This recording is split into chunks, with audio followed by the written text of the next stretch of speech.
A case study. Facebook and Google Plus should, in principle, be near carbon copies of each other, populated by all the same users. Both offer customizable personal profiles or business pages. Both offer algorithmic connectivity to people you know, or maybe you should know. Both offer ways to store and share images, articles, videos, links, and other content. Both let you comment and tag people. Both offer methods of direct messaging, including video chats. In fact, really the only differences are terminology, whether you call them groups or communities, messages or hangouts, tags or plus mentions, likes or plus ones, and the parallelisms go on. Both have access to billions of potential users, and both are run by two of the most wealthy and influential tech companies in history. And yet, Facebook is one of the most successful social media sites, constantly growing into new arenas as they host more than 2 billion active users.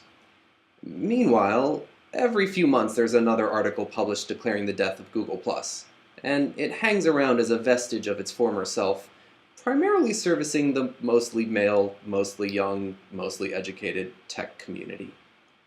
Why is that? The answers can be found in their origin stories. Facebook, as you may have heard, has its storied beginning in the dorm rooms of Harvard University. Now, alleged scandals aside, it essentially began as friends wanting to find friends. It was all about making connections around a shared history, and less about the efficient dissemination of information.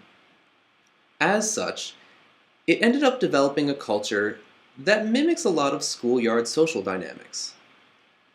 The tone is casual and familiar, and cliques quickly emerged. No, cliques. Alright, fine, we'll call them groups. But the most important thing is that you like what your friends are doing. And if you know what's good for you, algorithmically speaking, it's probably a good idea to stick together with those like-minded friends. Because as with all schoolyards, it wouldn't be long before bullying would become a widespread problem. Now, Google Plus, on the other hand, even though offering all the same functionality to all the same people, has a very different origin story. It started out as a tech mogul wanting to get in on the social media game and connect all its users together. It did this by corralling all Google account owners and product users and retrofitting them with a Google Plus profile. All they had to do was fill it with content.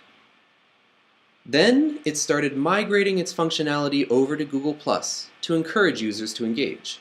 This left it with an odd predicament. Usually, early adopters get the ball rolling behind the scenes, working out all the kinks and getting it ready for mass buy-in. But here, every Google user in the world had a front row seat to that awkward early adoption phase of this weird, almost Facebook thing that no one really understood yet. It was kind of like a kid going through puberty in public. Everyone looked on hesitantly as the early adopters began crafting Google Plus's culture.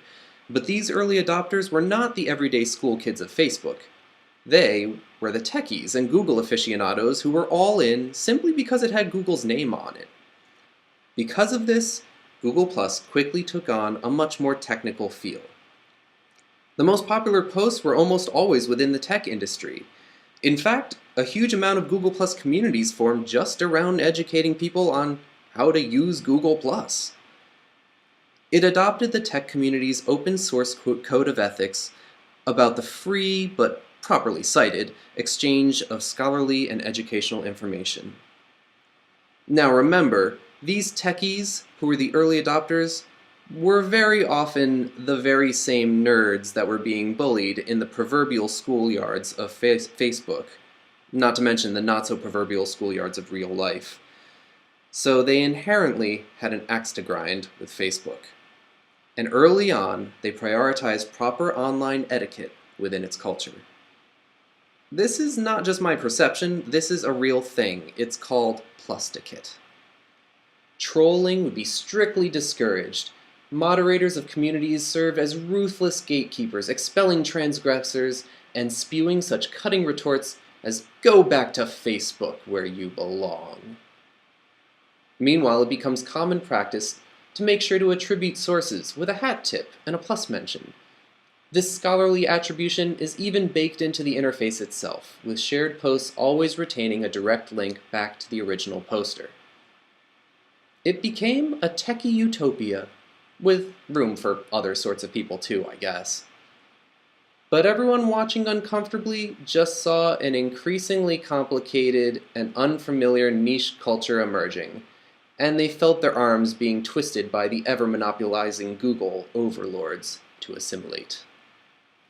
So, when scolded to go back to Facebook where they belong, most people did. Google recognized this exodus and attempted a reboot. They streamlined their interface to be more like Instagram and Facebook. That seems to be too little too late. To this day, Google Plus remains a techie haven, and Facebook rules the playground. Try as they might to change their stripes, the divergent cultures of these two would-be twins was hardwired into them from the very beginning. But in the end, maybe it's for the best.